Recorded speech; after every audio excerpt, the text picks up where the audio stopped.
Here we have Tech Team's number 940 headboard stabilizer set.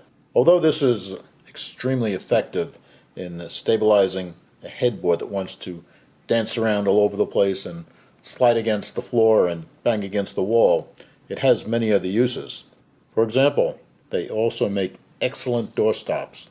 Just mount them to the baseboard molding or directly above it, and they'll keep the door from hitting the wall. They also work great if you have a night table or a dresser, or take a dresser with a mirror and the mirror sort of isn't well supported and flops around a little bit. These can act as an excellent stabilizer between that mirror and the wall. Let's take a look at what comes in the set. First of all, you get 4 of the bumper assemblies, and these are adjustable so that you can get the exact perfect fit between your headboard and the wall. You get 4 of these adhesive back foam pads, and these can be used either between the adjuster and the wall or the adjuster and the headboard. I mentioned that these are adjustable, and that's a very important feature. All these segments, and there are 1, 2, 3, plus both end plates, on thread, and you can extend the length by unthreading them a little bit, or you can remove them completely and just use the remaining ones to adjust your length. This way you can get it exactly perfect. If you remove all the adjusters and screw this thing down as tight as it goes, you can bring this down to 1.12 inches, which, as we probably all know, is just about 1 1/8 inches. Depending on how you use the adjustment segments here, they can add as little as 0.58 inch or as much as about 0.75, 3/4 of an inch. Now, if you really want to get the maximum extension from this, and you work these guys out so the threads are about like this thing come up to a little bit over 4 inches total extension. Here we've rolled out our demo headboard, and I'm going to show you how these guys get installed. First of all, you take your red pad here, and this thing actually, you can peel back both the white and the red protective coverings, and now you have an adhesive pad that's sticky on both sides. And you're going to take this and you're going to apply it to this end, that's the metal end of your bumper. Keep in mind, these guys are real sticky, so we just put the one side down first, and now we've got that in place, and now we remove the protective covering from the other side.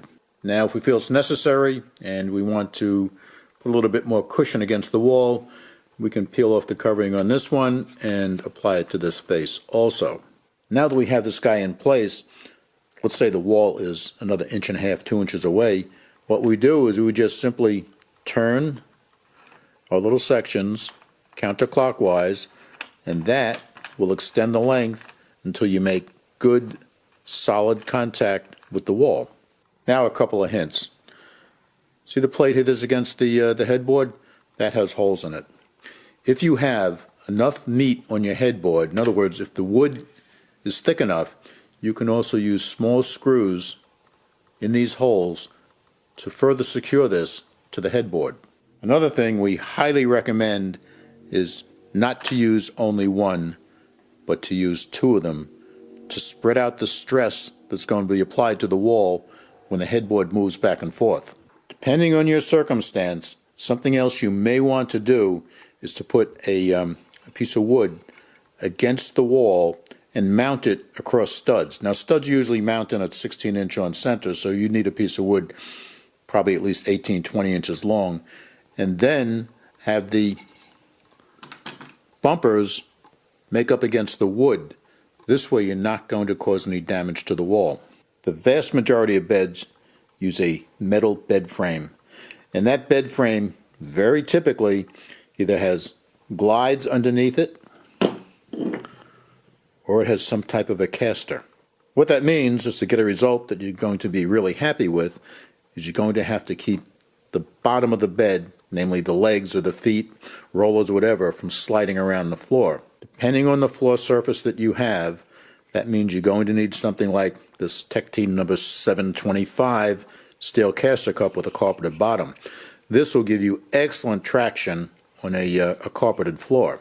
If you have a hard surface floor, then you need something like Tech Team's number 775 rubber caster cups that prevent sliding on that floor. The point being that the combination of a headboard bumper and some type of a device that will keep the bed from sliding around the floor will give you exactly the result that you want.